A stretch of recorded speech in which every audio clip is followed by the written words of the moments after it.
দেশের ৮টি জেলার ওপর দিয়ে দুপুরের মধ্যে ঘণ্টায় সর্বোচ্চ ৬০ কিলোমিটার বেগে ঝড়ো হাওয়া বয়ে যাওয়ার পূর্বাভাস দিয়েছে আবহাওয়া অধিদপ্তর।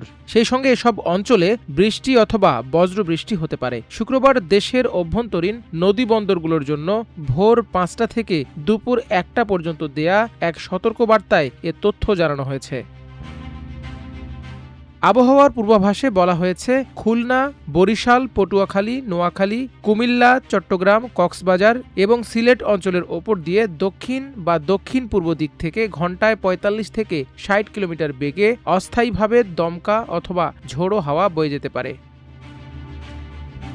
একই সঙ্গে এসব এলাকার আকাশ মেঘাচ্ছন্ন থাকতে পারে এবং বৃষ্টি অথবা বজ্রবৃষ্টি হওয়ার সম্ভাবনা রয়েছে। এই বৈরী আবহাওয়ার কারণে সংশ্লিষ্ট অঞ্চলের নদী বন্দরগুলোকে ১ নম্বর সতর্ক সংকেত দেখাতে বলা হয়েছে।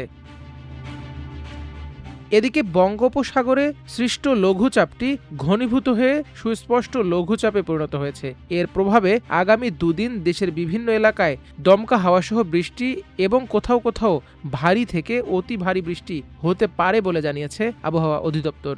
গতকাল বৃহস্পতিবার সন্ধ্যা ৬টা থেকে পরবর্তী ১২০ ঘণ্টার পূর্বাভাসে এ তথ্য জানানো হয়েছে। পূর্বাভাসে বলা হয়েছে, মৌসুমী বায়ুর বর্ধিতাংশ পাঞ্জাব, হরিয়ানা, উত্তরপ্রদেশ, বিহার, সুস্পষ্ট লঘুচাপের কেন্দ্র এবং বাংলাদেশের দক্ষিণাঞ্চল হয়ে আসাম পর্যন্ত বিস্তৃত। মৌসুমী বায়ু বাংলাদেশের ওপর মোটামুটি সক্রিয় এবং উত্তর বঙ্গোপসাগরে প্রবল অবস্থায় রয়েছে।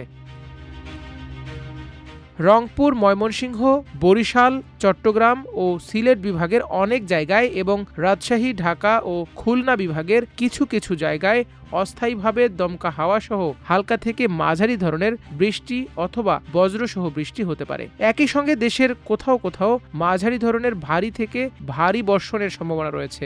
এ সময় সারা দেশে দিন ও রাতের তাপমাত্রা সামান্য কমতে পারে।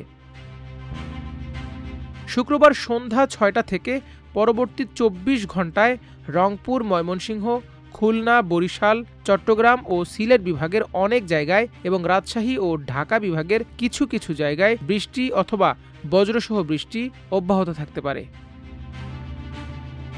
দেশের কোথাও কোথাও ভারী থেকে অতি ভারী বর্ষণও হতে পারে।